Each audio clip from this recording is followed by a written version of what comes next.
We are preparing for new highs, maybe not in Bitcoin or cryptocurrencies, but in traditional markets, as we're going to be going over in today's video, which obviously have a strong pull and correlation to Bitcoin and, well, the rest of the cryptocurrency market as well. So you can deduce whatever you want from that. Apparently, deduce is a very, very funny word to people out there as well. I guess it's the deduce, but I should let you know before we get into this one that we are currently in Singapore as of right now. So I'm without my usual tools and whatnot here. No face today, as you can see, and preparing for a nice fight night, nice little boxing event on Thursday night. So I'm pretty locked in until that time. And and for all the people asking, if you are looking for a live stream to that, I will definitely be posting it on my socials when the day does arrive. I think it'll actually be on BitBoy's channel. So keep an eye out for that. Anyways, let's take you over here to the SPY futures chart, symbol ES1, and several things are going on as of right now. So I want to kind of bring you back to the top-down view of what we've been looking at on this thing basically since beginning of August. We did see that major correction, the same correction basically that we saw on Bitcoin, right, to open up August. I believe it was the August 5th bear market, something like that. And on traditional markets, it's a much easier call, at least for myself on this channel, to say, hey, this is likely going to be the next major higher low, and things are going to work their way up from here. Less obvious on Bitcoin, obviously, or obviously for me, but in this case, SPY is doing exactly that. Yes, there was another correction to kind of open up September, as you can see right here, literally just 1 month later on the 5th of September. But ultimately, this has been the impetus for yet another higher low and a series of higher lows that just keeps on going up and up and up and up and up. And at the end of the day, as our good friend goes, or a good saying, which is a good friend goes, the trend is your friend until the end of the trend, in which case, go fuck your friend and make a new one, perhaps. But as you can see, we do have several things going on as of right now. One, hidden bullish divergence of the phantom derived variety here on the 5-day time frame, alongside the weekly as well, which is actually having a more traditional drive of hidden bullish divergence, actually from the last 3 lows coming in from January of this year, connected with April of this year, and yet again right here in September of this year as well. So all these things kind of working with each other. And on top of that, we do see that the weekly jewel is continuing with that upside curvature. So this is still in bull mode. I am looking for this to more or less make new highs from here. Could there be a pullback in the very short term? Sure, yeah. In fact, there probably is. If you look at it daily right here, there is a nice little gap on price action. But despite a short-term pullback, this thing is more or less primed to make new highs. I mean, just for reference right now, it's pretty much already at all-time highs. Less than 0.5%, literally less than half of a percent separates the current price from the current all-time high, which in traditional markets is like not that big of a deal. So it does look like things are more or less primed, especially coming into this week's event. We do have quad witching on Friday, which is going to be a big focus on this channel. And also, what's the other one? I believe FOMC actually tomorrow, but I need to double check on that, and I actually haven't done that just yet, but I believe it is tomorrow, usually around the midpoint of the month. So you got a couple of catalysts right there, and very likely that is going to be the sparking event for this thing to continue just up and away. Especially as this thing just recently reclaimed that red 5 exponential moving average. Now, I want to bring you over here to the monthly time frame. I think the monthly time frame also is just it speaks for itself, right? Yet another reconnect with the red 5. After an opening correction on this month, but the results speak for themselves. I mean, this thing just continues up and away. In fact, as of right now, the monthly, if it closed right here, which still is another 14 days left to go, to be fair, would be closing on new all-time highs, in fact. And if we go over here to a line chart, you can see just, well, the trend is your friend. The trend is your friend. And is it time to make a new friend just yet? Perhaps not. In fact, when would be the time to make a new friend?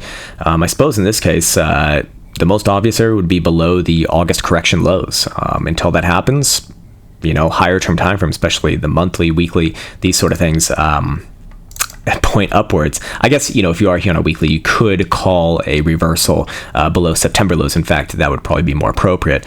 But again, higher term timeframes more poised for upside here rather than downside. Of course, NASDAQ futures are more or less the same thing as well. Little bit less strong, in fact, a lot less strong compared to SPY futures, which does have a bit of a higher correlation to Bitcoin, as this one's about almost 6 3/4% away from the current all-time high. time, but we do kind of expect these, these things to go into rotations, and this one to very likely follow through, with SPY leading the way to kind of, close out this month, most likely. Anyways, moving on from there, I do want to show you some momentum charts over here. We can see that the weekly time frame, again, for SPY and NASDAQ as well, is showing yet another pivot off of this same level that we called off in August and September again, and is about to go back into the critical zone, assuming that this next weekly, which still has a few days left to go, but closes above 5,500 basically. So why is that relevant? Well, one, you're getting that same bounce off of what has been more or less the bull market support for that, but two, when the stochastic oscillator heads into the critical zone, like you see right here, sorry, my voice is starting to leave me now, this is, in traditional markets, actually a very strong signal of a very strong momentous move typically beginning. I've marked off all of the times that we've seen this happen in the last, I believe, 5 years, since 2019. It's happened 1, 2, 3, 4, 5, 6, 7, 8 times. Out of those 8 times, only once was it not a good signal of a big move to come. In all times, it did make new highs, even on the one that it did fail, which is right here. But this one, obviously, after that, slightly new high, did go into about a year-long bear market in 2022. But all of the other ones you can see on the board were, well, great. Now that I see one right here, we can just mark that off, make that 9 now. We can see that it's a good signal. It's a strong signal, and this very likely does precede new highs. Again, every time that we've seen this happen, new highs have been printed. New highs have been printed from that point. It can take some time, obviously. These are weekly bars here, but with weekly volatility looking as it does, and not just coming off of the lows, but looking to expand off the lows, kind of similar to what we saw back on over here. This move likely has decent legs for the next couple months, I would guess. Need to bring back my notes because I just lost them. I have to do this in like the most MacGyvered way, getting my using my phone to do this instead of my computer. But yes. Okay. So another couple things I wanted to mention, or we've already kind of mentioned the quad witching. I've gone over these stats many times. And then also October seasonality. October typically is a bullish month. Yes, we have seen some crashes in October, but October, generally speaking, is more likely to be a positive month for markets. Also Bitcoin. Now, I do want to show you over here some correlation charts. Now, the interesting thing right now, or maybe not so interesting thing, is that Bitcoin correlated to NASDAQ futures, or SPY futures for that matter, is basically about the same here, has a very, very low correlation. In fact, it's not just a low correlation, it's a negative correlation, which we don't see too often. We have obviously seen it before, but over the full history of Bitcoin, it's only happened to this degree. 1, 2, whoops, I must have right there. 1, 2, 3, 4, 5, 6, 7, 8 times where it's been comparably low to what we're seeing right now. And after those extreme lows, you can see that it's snapped back into a very strong positive correlation. I mean, when I say strong positive correlation, I'm talking about the correlation coefficient going all the way up like past spot 8, which is really, really, really, really, really big. I mean, in some cases, it even gets into the 9s. So if traditional markets are a bit of an easier call here, still kind of similar to that August 5th low, that things are likely to continue, then what can we, say about Bitcoin if it's likely to see that snapback effect, hopefully soon, or when we do see it? Well, hopefully that happens while traditional markets are still going up, obviously. Of course, we can bring you over here to Bitcoin as well. Just really quickly to Bitcoin, weekly time frame for the HPDR bands. You can see that the current short-term correction has come down to about the 38.2 level.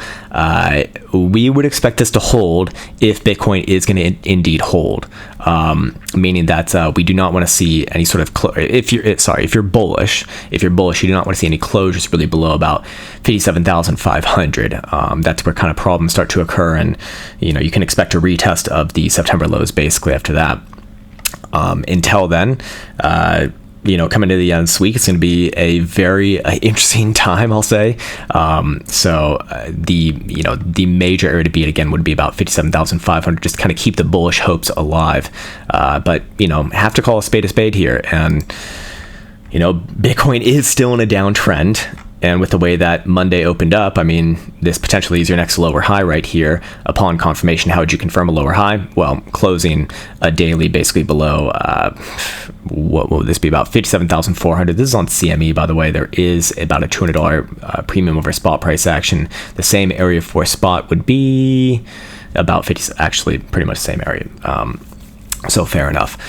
Anyways, that is going to do it for this video. I'll wrap this one up, and yeah, I'd like to wish you the best as always. I should probably also remind you that because both myself and Elsa are away from, you know, our usual two bases, the Helsinki and the Dubai base, you know, we don't have access to like our usual computers and stuff like that. So it's going to be kind of slow here for the time being. We'll be back in Dubai relatively soon, however, after fight night. So just need to survive until then, and then we can, you know, get back to full speed. So if you're trying to reach out, please be patient. I promise that promise that we will get back to you. It's just taking a little bit longer than usual right now. So I'll sign off on that note. As always, wish you the best. Take care, much love, and see you hopefully tomorrow.